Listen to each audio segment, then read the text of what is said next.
一般的にはそのシープスキンは薄いので、なかなか厚いジャケット、分厚いジャケットを作るっていうのは難しいんですね。で、最初の頃、10年ぐらい前にうちが最初に作った時もかなり難しかったんですね。その製品化するまでは。ただそのタンナーとのやり取りだとか、革の仕入れの仕方とかで、まず最初から分厚いものを集める、努力だったり、あとは革を作るなめしの段階で皮をちょっと膨らませるというか、厚みを出す方法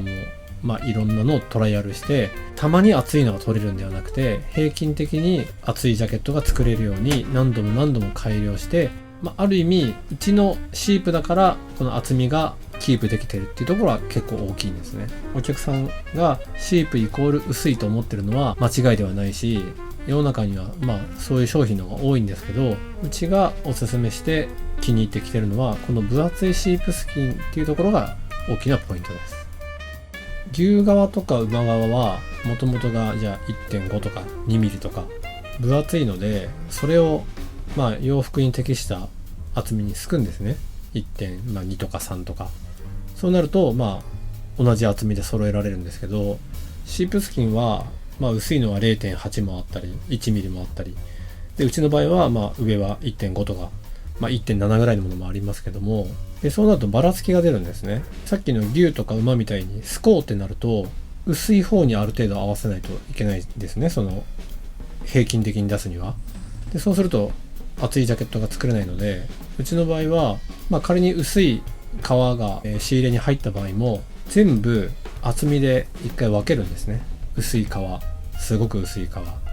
普通、結構分厚い革って。でそれを例えば薄い革はポケットの袋に使ったりだとか、この四つポケのジャケットだとここに袋がありますよね。でここにすごい分厚い革を使うと厚みが出過ぎちゃってかっこよくないので、こうペタッとしないので、ここにジャケットの身頃とか袖に使うには薄い革を使ったりだとか、こういう前立てですね。ここも革が2枚ある。でここ折り返してるんで、ここは3枚になるんですけど、ここも分厚いシープスキンを逆に使っちゃうとここ3枚分になるんで、シープスキンのその良さが出ないんですよ。もう分厚くなりすぎちゃって、こう張りが出すぎるちゃうんで、なのでここはわざと少し薄い革を使ったりとか、シープスキンのレザーグローブも作ってますけど、それには少し薄い革を使ったりとか、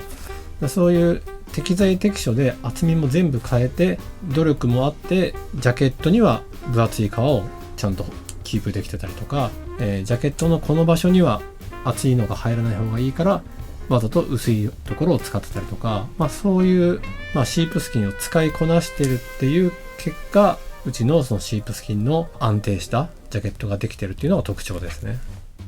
在庫管理でいうと、4種類ぐらいあります。厚みは。だから一番薄いのはもう そもそも使ってないとか、グローブで使うぐらいとかで、一番分厚いのも分厚すぎるやつは逆に使わないとか、そこをミックスしてジャケットのモデルによって、例えばこのシングルのライダースは全部この厚みのやつで作る。じゃあこの四つポケのちょっとハーフジャケットっぽいのは薄いのと普通のとミックスして、このパーツごとに薄いのを使うとか、そこはもう全部分けてるので、デザインとディティールと全部でこう変えてる感じですね。例えば36インチ、S サイズですね。でうちは海外も販売あるんで48までありますけど、48っていうと 3XL から 4XL とかそれぐらいですね。でそれを同じ厚みで作ると革を全くこう縮尺違うじゃないですか。 S と 4XL って S で作る革で 4XL を作ると S で出来上がっS のジャケットの厚みがあるように感じないんですよ。大きいからもっとペラペラに感じるんで、なんで大きいサイズの場合は多少厚いのをちゃんとスライドして作ってるし、小さいサイズで、すごい厚い革で作っちゃうとすっごいなんていうのパンパンになっちゃうんですね。だって体が華奢で細い人が着るから S サイズなのに、それはシープスキンは小さいサイズは少し薄い革で作るようにしてます。でこれは全部ある程度どのサイズを見ても同じようなバランスになるようにジャケットを仕上げるようにしてるので、それを同じでやるとマスターのサイズ40とかがベースで34度は結構分厚いジャケットになっちゃうし、48とかはちょっと薄いジャケットになっちゃうんですね。マスターが真ん中だから。でもそれはこの横もちゃんとこっちはちょっと厚め、こっちはちょっと薄めで作るようにして、サイズの